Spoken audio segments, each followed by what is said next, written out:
Hope shines in a pendant that 34-year-old Josh Stratton gave his mother a few years ago. Joy and love on his face when he gave it to me. That memory keeps Wendy Guida searching for answers in her son's disappearance a year ago. I do believe he was murdered. He's just disappeared off the face of the earth. No contact, and that's not like him. The day after Josh was last seen, his friend Dan Tierney came to visit at this small place in Alva, Nebraska, and he found the back door open, but Josh nowhere inside. Anything suspicious, anything that looked out of the ordinary when you went into the house? The milk being outside of the refrigerator. Josh, he is a pretty big fanatic about chocolate milk. It's not like him to let that leave out and spoil. According to a Cass County Sheriff's Bulletin, on July 2nd last year, Josh was reported missing and disappeared June 23rd, 9 days earlier. The alert states family took Josh for groceries and dropped him off at home the day he went missing. Josh's father, Greg Stratton, lives a few miles away and is the registered owner of the house. Grandfather Dick Wilson is a former lawman himself, and he believes Josh's disappearance is suspicious. He didn't go 3 or 4 days without contacting somebody.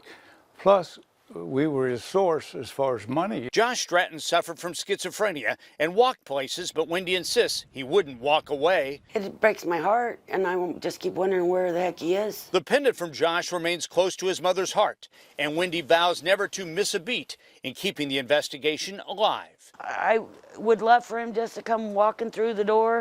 In Alva, Nebraska, Mike McKnight, 6 News.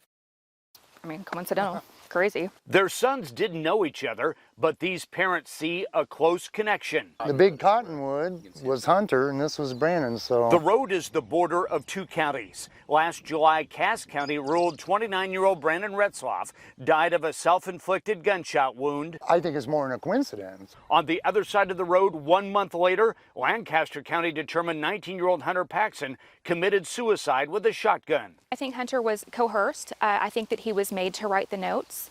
And I know that it may sound that I'm a parent in denial, but the facts leading up to Hunter ending up out here on a Monday morning after he had been at work and happy and getting a phone call doesn't add up. Lancaster County Sheriff Terry Wagner. There was just no evidence to suggest anybody else had a hand in Hunter's death. 2 grieving families that still have questions about 2 suicides that happened on this minimum maintenance road, and it might be tied to another missing persons case.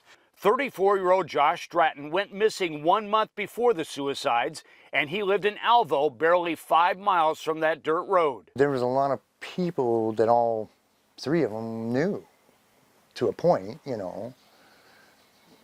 Whether that means anything, but there's, again, 3rd time's a coincidence. Since our 6-year side investigation began, the parents of both self-inflicted gunshot wound victims received calls from a Cass County Sheriff's investigator. We're at least inquiring. We're checking with other associates or people that may have some more information and see if we can turn any truth out of this speculation.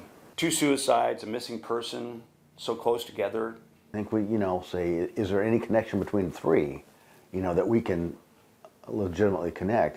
2 deaths ruled suicide weeks after a man went missing just a few miles away. An investigation now underway will determine if there's a connection or mere coincidence. I want answers. Answers is what I want. On your side near Eagle, Nebraska, Mike McKnight, 6 News.